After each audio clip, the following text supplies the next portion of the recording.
we've had a couple of really interesting sessions downstairs on collaboration. Hardly a surprise, I thought, after all the discussions in the main theatre here today. There's been so much mention of collaboration. So I know it's not dead. I know it's not gone off into long grass just yet and gone and died. And the very first point we came up with is that collaboration is more than a trend, and it is here to stay. So, you know, we've got to become experts at being able to do this thing. Second point was about our 153 local highway authorities. They all want to do something different, we were told. Horrified, you know, couldn't they all do something the same way? Well, perhaps part of the answer is that they should be using ISO 44001, which is the standard for collaborative business relationships, simply because that only tells you what to do.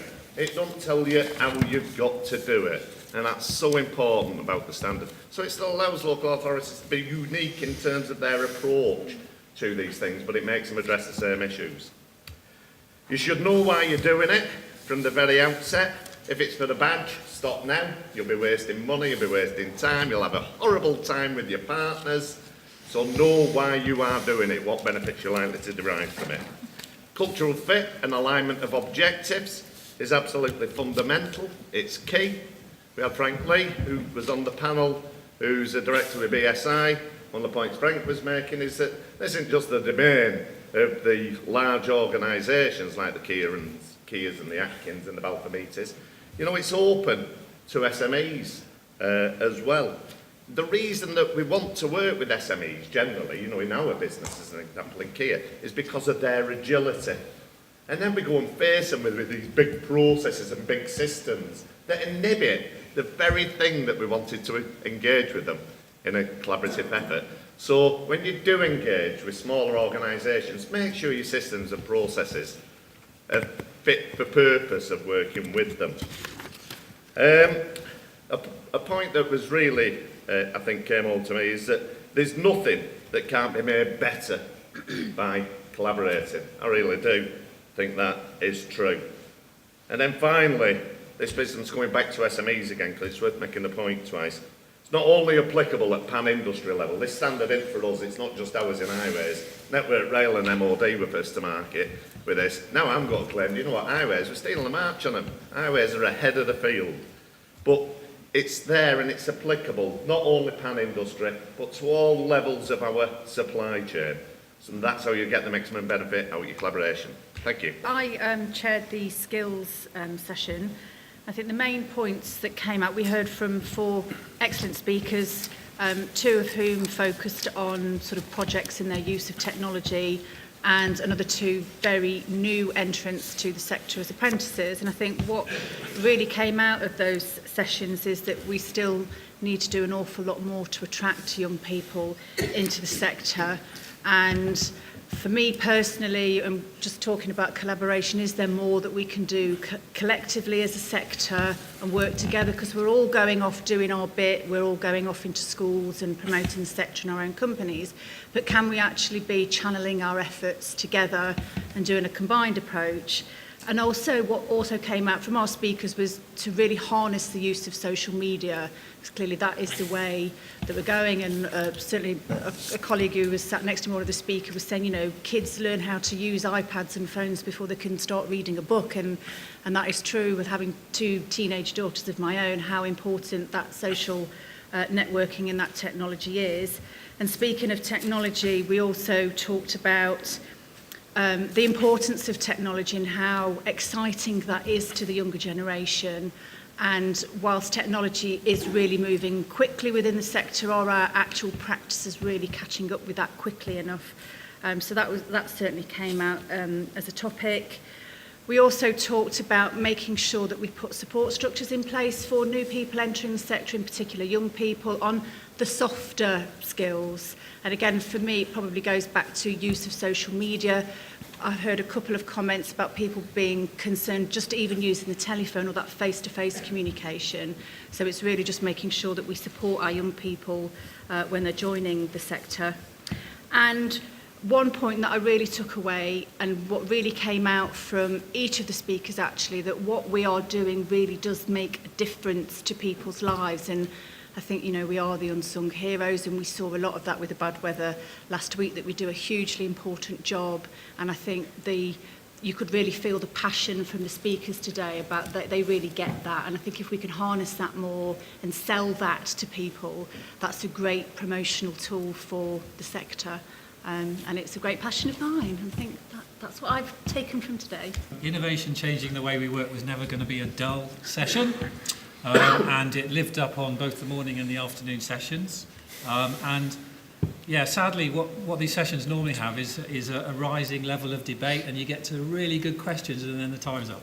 However, we had Mike Hansford from Dorset and Chris Dyer from Yotta, who gave us a presentation about how Dorset are embracing technology in terms of the better use of data, and how Yotta are using their Horizons and Alloy tools, and a new approach of connected asset management. So that was interesting. And then the questions were really about aspects of that. We focused on how the benefits case was reached and how members were kind of appraised of the benefits of the Dorset and Yotta solution. And I think how the visualization of the approach helped to win members over. They could actually see for the first time really good graphics and really good representation about how their network was going to change for the next kind of 5 to 10 years. We also discussed some of the barriers to introducing innovation technology. So we had the kind of the not surprising ones about fear of failure and lack of resources. But I think we then went on to the procurement appetite of local authorities and the fact that very often it comes down to the individual personalities and how able they are to embrace technology and change and what their risk appetite is like.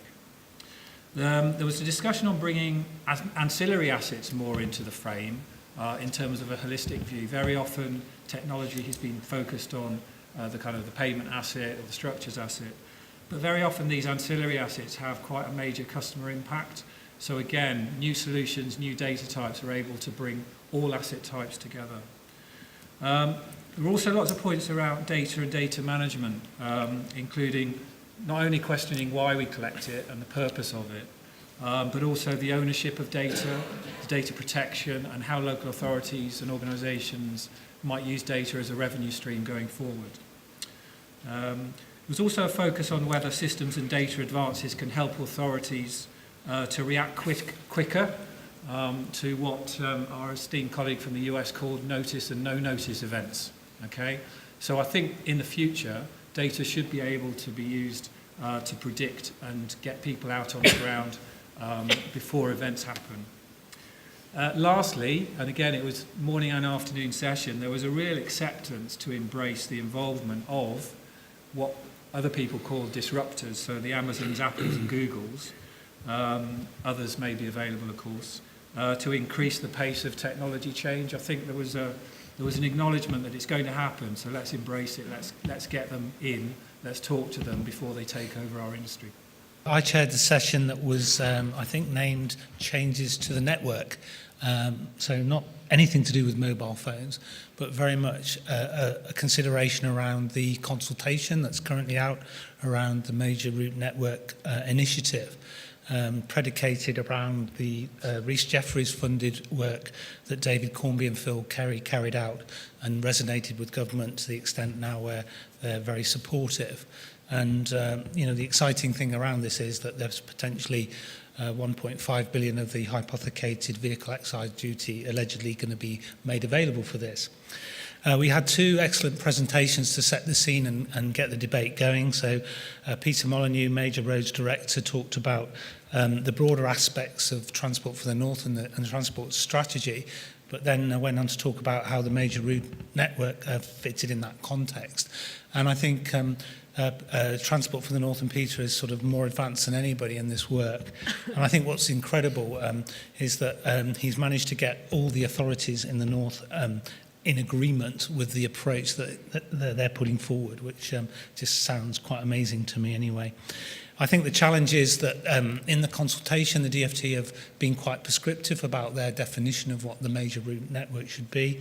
And certainly Transport for the North have said, well, that's interesting, but we need to think about what we need in the North. And actually, we probably need a bit more than you're saying, because there are issues about the urban areas and connecting with places that perhaps if we followed the DFT definition, they wouldn't be included. So, that was recognised. We then heard, we went further south from the Midlands, and Paul Byron, Technical Director at WSP, and this is work in progress, but WSP are doing a commission for Midlands Connect to help them identify their major route network.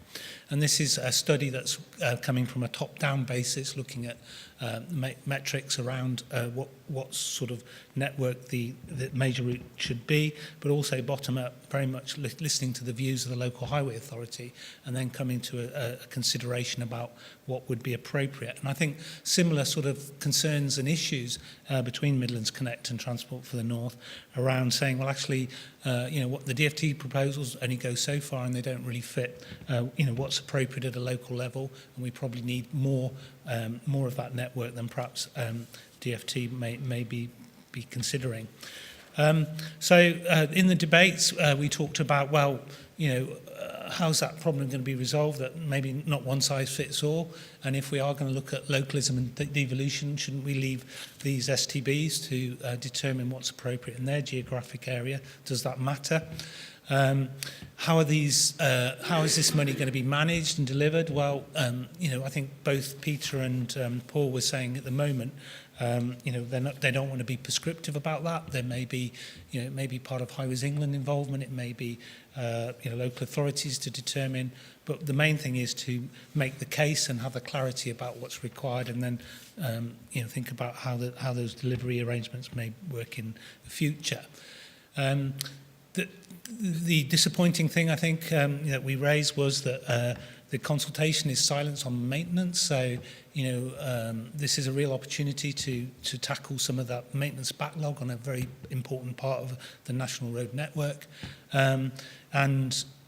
If you recall, when this was originally announced by government, I think the Secretary of State talked about a series of bypasses. Well, actually, there may be need for bypasses, but we shouldn't just suddenly consider that in isolation. It's about getting better productivity on the network in these key corridors, and that could be through a whole range of solutions. So we also had a poll about some of the issues, and there was a concern about, were the DFT proposals the right ones? Was the funding going to be enough? And the general view was actually it may not be. If we're going to have a larger network, then maybe that's being considered. And then, what are the issues around some of this? Are there political uncertainty, the skills? So these are sort of things we talked about, and I think we had a very lively debate. My session then, and thank you for the participants, audience and speakers, is Highways Tomorrow. So change is mostly either driven or enabled by new technologies, I guess I would sum it up. So we were looking at sort of proposals and examples. Firstly, addressing how we fund changes in how we fund road maintenance and building and so on, with changes in fuel type. So we looked at that first of all. We then had a speaker looking at the changes in legal and procurement practice, partly driven by technology, but also by the sort of the benefits of different types of collaboration. And that's been a bit of a theme that's come up a lot today about the need to do collaboration differently. And so we had a presentation on the legal and procurement aspects of that. And then finally, we had some great examples from the Netherlands of looking at how people and goods access the network through things like mobility as a service and other kind of user-centric models. All of that, I think, led to a very lively sort of discussion, which was great. But again, a bit of a theme overall of it is about how we handle uncertainty, because I think none of us can be sure exactly how a lot of these things are going to pan out. And we've got to recognise and embrace the uncertainty. And for anybody kind of particularly interested in that, I would point you very enthusiastically at CIHT Futures work, which is available on our website. And a lot of good sort of guidance in there on how to handle uncertainty through things like scenario planning and so on. So that's where I will stop. Every workshop was asked to choose the most important theme of 5 different topics given to them. The topics were funding, skills and diversity, political will, uncertainty, and strategy. So for the benefit of the audience, as well as for CIHT, because we want to know what the members think, and so that we can then take the most important themes forward, could I ask please, each of the workshop leaders to give us the one theme that was thought as the most important amongst their group. Ours was funding. That's the biggest issue we're going to face going forward. Funding. No surprises in my session, skills. Skills. Okay. So we had a split between the morning and the afternoon. So in the morning it was kind of equal between funding, political support and strategy. Good. You've had nearly all of them. I know. And then in the afternoon it was skills. Excellent. So I want to know what happened over lunch. and being innovative, we should have tracked where the people went who came to the afternoon, where they were in the morning. Yes. To find out why. Okay, I'm sure Andrew will get to the bottom of that. And Matthew? Yeah, we had a split in the morning and the afternoon, so obviously something did happen over lunch. In the morning it was about uncertainty, and in the afternoon it was political. Okay, well, I make it that all of them were... It's really helpful. So I think if I've taken over from Sue on the sort of keeping the numbers just there, but if my calculations are right, the ones just nudging ahead are funding and skills. Okay. Excellent. Well, thank you for your feedback on those. The very last question we have is, we're going to need a Slido for this one. And the question to the audience is, if you were the Secretary of State, what would your priorities be? And we want just monosyllabic answers, please, whether you want to put down security, sustainability, funding, whatever. Just don't give us very long answers. Monosyllabic would be much preferred. Planning, money, investment, rail fares. I'm surprised that uncertainty doesn't feature and... The certainty, uncertainty there, yes. Safety and referendum. Okay, so it's investment, infrastructure, and certainty. That's good. We'll pass those messages to the Secretary of State on your behalf. I started the day by highlighting International Women's Day, but I also want to highlight, just as importantly, that this week is Apprentice Week. And that's really, really important to us as a sector, to us as CIHT. And particularly want to just name check Georgia and Joel. Do you want to wave your hands around? Yeah. Who are 2 apprentices who gave great presentations in the breakout. So thank you very much. They are our future, and we need to nurture and inspire and encourage them with all the good things they're doing. What was really interesting in reflecting on that, I'm assuming you all, when the question was the Secretary of State, you thought about DFT. In actual fact, a lot of our engagement at CIHT is not only with DFT, it's with the Ministry of Housing and Local Government, Treasury, and so forth. So I think what it's just demonstrating is the breadth of who we need to engage with to make sure we get our message across. And all the things that you've highlighted in the Wordle when that came through are things that CIHT are taking forward. So I just want to reassure you, whether it's the skills agenda, whether it's around funding and certainty, whether it's around sustainable transport, the whole gambit of those things, because CIHT is a broad church and we don't just think we're going to be talking about highways, even though this conference particularly focused on that. A couple of other things I wanted to say.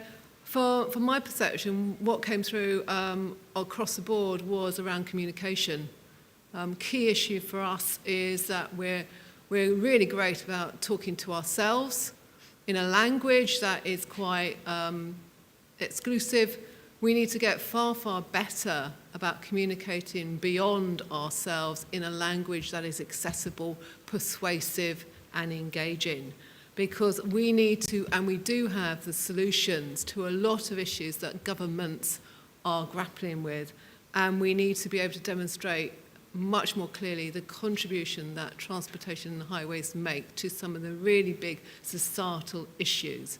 And I don't think we do that effectively as effectively as we should be doing. Couple of other points. I'm not going to rehearse what's already been said. That's been really well summarised. I think we need to reposition highways, talk about it in a different way, so that we can attract different people into our sector, into the industry.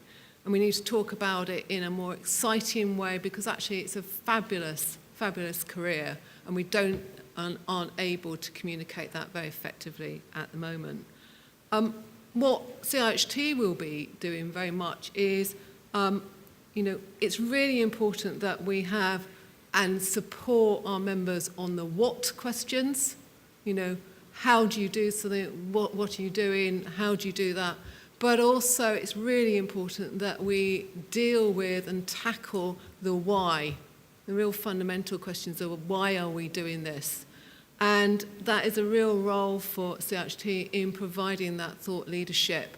And so all the feedback that you've given to us through the plenaries, through the breakouts, and through the polling here really helps to develop the strategic thinking of the institution, to develop our policies, develop our technical work, and also to develop the sort of services that we want to provide to our members. Just 1 minute for me to give my observations of the day. The key word for me is disruption. We've talked about the future in transportation, and I think we all expect that things will be very, very different. And therefore, in my view, we as a profession need to be prepared to be adaptable a lot more, to spread our wings so that we can bring into our home, if you like, much wider disciplines and interests. And again, the publication of MPPF by the government this week has highlighted the point that Sue has just made, which is that we are not just highway engineers. We are builders of the world, really, and we are involved in so many aspects of the societies we live in, house building, infrastructure, and all of that. And we must always try and remember that and be very proud that we are doing that. So I'd like to finish the day by thanking all the speakers, by thanking the CIHT staff who put a lot of work into this. They've done a brilliant job. I'm sure you agree with that. Let's give them a...